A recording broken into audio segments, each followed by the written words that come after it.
नमस्कार दोस्तों, बीएसईटी की क्लासेस में आपका स्वागत है। और आज हम लोग डिस्कस करने वाले हैं नीति आयोग को, जो आपके एग्ज़ाम पॉइंट ऑफ व्यू से बहुत इंपॉर्टेंट टॉपिक है। आरआरबी एनटीपीसी में इससे आपको डेफिनेटली ये क्वेश्चन मिलेगा। तो दोस्तों, देर ना करते हुए शुरू करते हैं अपनी आज की वीडियो को। तो दोस्तों, शुरू करते हैं नीति आयोग को। जैसा कि आप लोग जानते हैं, इस वीडियो में हम लोग नीति आयोग के बारे में पॉइंट टू पॉइंट डिस्कस करेंगे।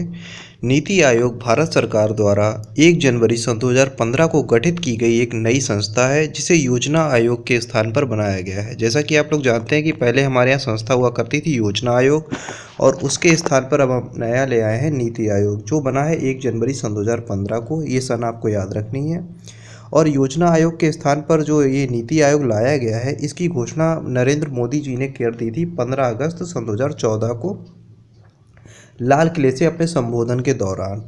ठीक है। और ये एक बात ध्यान रखने वाली बात है कि ये गैर संवैधानिक निकाय है, यानी ये जो सिस्टम है नीति आयोग का, ये गैर संवैधानिक है, यानी संविधान में इसका कोई जिक्र नहीं है। नीति आयोग का पूरा नाम बहुत इंपॉर्टेंट है, आपको याद रखना है हिंदी और इंग्लिश में। हिंदी में से कहा जाता है राष्ट्रीय भारत परिवर्तन संस्थान, और इंग्लिश में से कहा जाता है national institute for transforming India. तो ये नाम आपको याद रखना है, national institute for transforming India.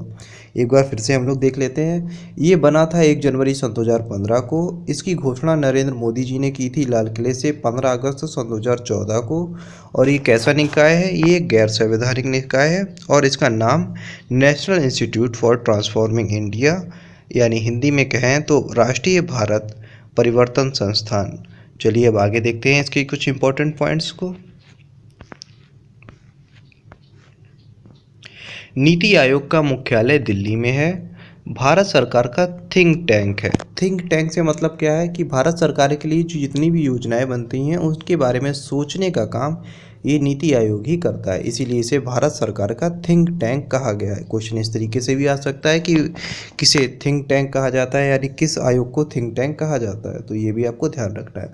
दूसरी और एक विशेष बात दोस्तों आपको ध्यान रखनी है कि ये किसी तरीके का वित्तीय आवंटन नहीं करता, यानी ये इसका काम केवल योजना बनाने का है, और उन योजनाओं पर कोई जो खर्च होने वाला है, जितना भी खर्च होगा उसका कोई वित्तीय आवंटन, यानी ये पैसा नहीं देता है कि इतना पैसा बांट कर ये इतने करोड़ इसमें इस योजना में लगेंगे या उतने करोड़ उस योजना में लगेंगे। ऐसा कोई वित्तीय आवंटन नीति आयोग द्वारा नहीं किया जाता है।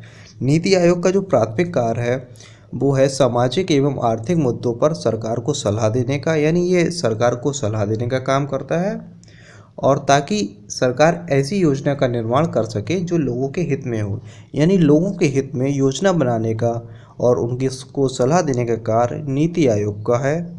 ये सरकार को सलाह देती है और योजना बनाने में मदद करती है। यह कोई वित्तीय आवंटन नहीं करती, और इसे थिंक टैंक कहा जाता है, और नीति आयोग का मुख्यालय दिल्ली में है। तो ये सारे पॉइंट्स आपको ध्यान रखने हैं। अब चलते हैं हम लोग आगे देखते हैं नीति आयोग के बारे में। नीति आयोग के लिए 13 सूत्रीय उद्देश्य रखे गए हैं। इनकी संख्या भी आपको ध्यान रखनी है कि ये की संख्या 13 सूत्रीय उद्देश्य है।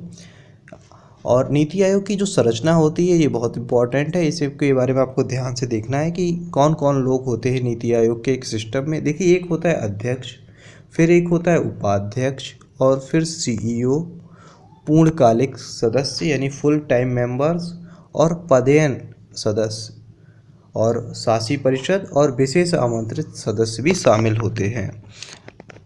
और नीति आयोग का जो अध्यक्ष होता है वो होता है प्रधानमंत्री, और नीति आयोग के प्रथम अध्यक्ष जो रहे हैं वो नरेंद्र मोदी जी रहे हैं, क्योंकि इन्हीं के समय में नीति आयोग बना था। नीति आयोग के उपाध्यक्ष की नियुक्ति प्रधानमंत्री द्वारा की जाती है।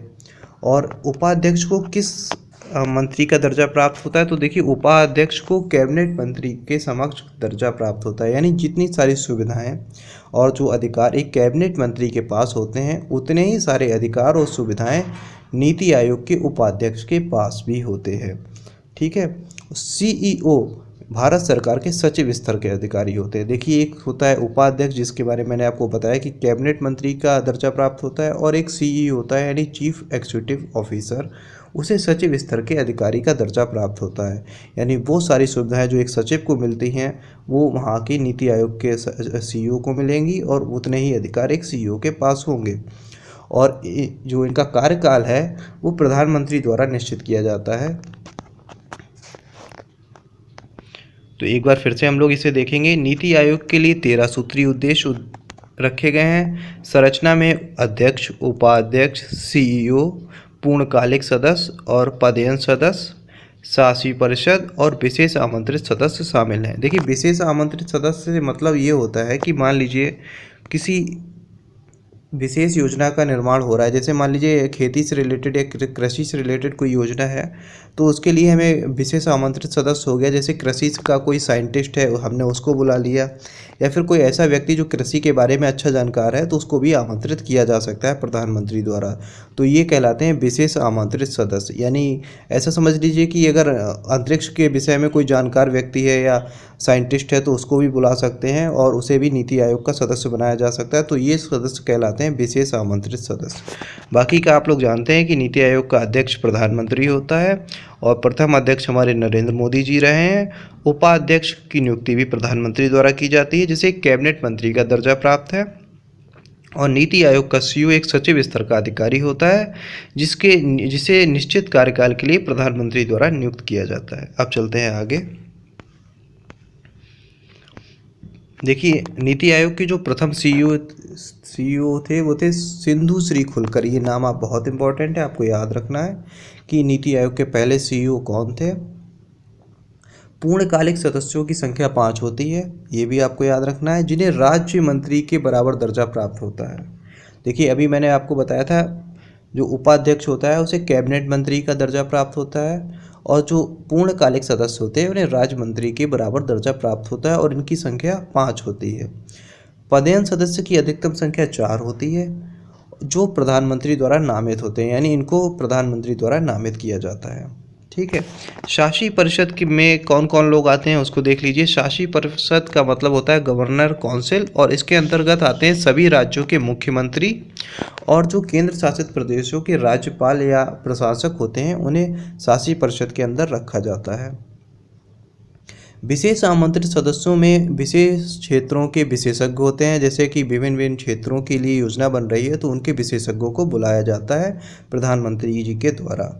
नीति आयोग के क्रियान्वयन का दायित्व केंद्र सरकार और राज्य सरकार का होता है, यानी जो दायित्व होता है इसके क्रियान्वयन का वो केंद्र सरकार और राज्य सरकार दोनों के ऊपर होता है। और दोस्तों, ऐसा नहीं होता कि नीति आयोग ने कोई योजना बनाई और उसको तुरंत लागू कर दिया गया। योजनाओं को अंतिम रूप से स्वीकृति देता है एनडीसी, यानी राष्ट्रीय विकास परिषद। राष्ट्रीय विकास परिषद जो है अंतिम स्वीकृति देता है योजनाओं को नीति आयोग द्वारा जो बनी होती हैं। जब तक इसकी स्वीकृति प्राप्त नहीं होती किसी भी योजना को लागू नहीं किया जाता। तो ये सारे पॉइंट्स इंपॉर्टेंट है, एक बार फिर से आप लोग देख लीजिए इन्हें कि प्रथम सीईओ थे हमारे सिंधु श्री खुलकर, और पूर्णकालिक सदस्यों की संख्या है 5, जिन्हें राज्य मंत्री द्वारा दर्जा प्राप्त है। राज्य मंत्री के इक्वल, यानी वही सारे पद और अधिकार होंगे जो एक राज्य मंत्री को प्राप्त होते हैं।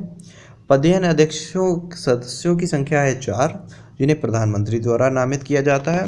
शासी परिषद में है मुख्यमंत्री और सभी राज्यों के राज्यपाल, और विशेष आमंत्रित सदस्य होते हैं जिनकी संख्या डिसाइडेड नहीं है, ये ज़्यादा या कम भी हो सकती है। ठीक है, जैसी आवश्यकता होगी प्रधानमंत्री उनको नामित कर सकता है।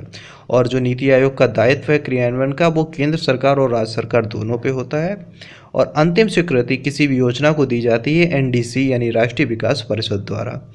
तो चलते हैं आगे। दोस्तों, अब हम लोग देखते हैं नीति आयोग में वर्तमान स्थिति क्या है, यानी कौन इसके अध्यक्ष हैं, उपाध्यक्ष हैं और सीईओ हैं। देखिए, ये सारे इंपॉर्टेंट हैं, आपको सबके नाम याद रखने हैं। अध्यक्ष कौन है? नरेंद्र मोदी जी, क्योंकि अध्यक्ष एक प्रधानमंत्री ही होता है नीति आयोग का, आपको ध्यान रखना है।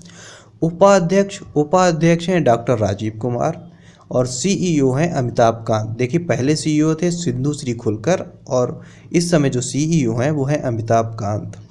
पूर्णकालिक सदस्यों की संख्या होती है 4, और ये हैं रमेश चंद्र, BK शाश्वत, श्री विवेक देव राय और डॉक्टर VK पाल। तो ये चारों नाम आपको याद रखने हैं दोस्तों, क्योंकि ऐसा हो सकता है कि आप MCQ टाइप के किसी एग्ज़ाम में बैठें और वहाँ पर ये 4 नाम में से कोई 3 नाम देके, चौथा नाम कोई दूसरा नाम देके आपसे पूछ लिया जाए कि इसमें पूर्णकालिक सदस्य कौन है।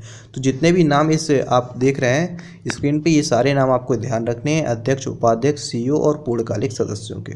तो दोस्तों कैसी लगी ये वीडियो आपको? अगर ये आपको हेल्पफुल लगती है तो प्लीज़ लाइक करिए, शेयर करिए, और अगर आप चैनल पर नए हैं तो अभी तक चैनल को सब्सक्राइब नहीं किया तो प्लीज़ सब्सक्राइब कर लीजिए, जिससे हमें आप जो वीडियोज़ हैं हमारी वो आपको डेली मिलती रहें। और दोस्तों अगर आप नए वीडियो जिस टॉपिक पे चाहते हैं उसे कमेंट बॉक्स में लिख कर बताइए। मैंने ये सोच रखा है कि अगली वीडियो आपको जनगणना पर दे दी जाए। जनगणना एक इम्पॉर्टेंट टॉपिक है और हम सन 2011 की जो लेटेस्ट जनगणना है, लेटेस्ट आंकड़े हैं, उनकी आपको प्रोवाइड करा दें। अगर आप लोग चाहते हैं तो प्लीज़ कमेंट बॉक्स में जनगणना लिखिए, और अगर कोई और टॉपिक चाहते हैं तो उस टॉपिक का नाम लिखिए। धन्यवाद आप सभी लोगों का।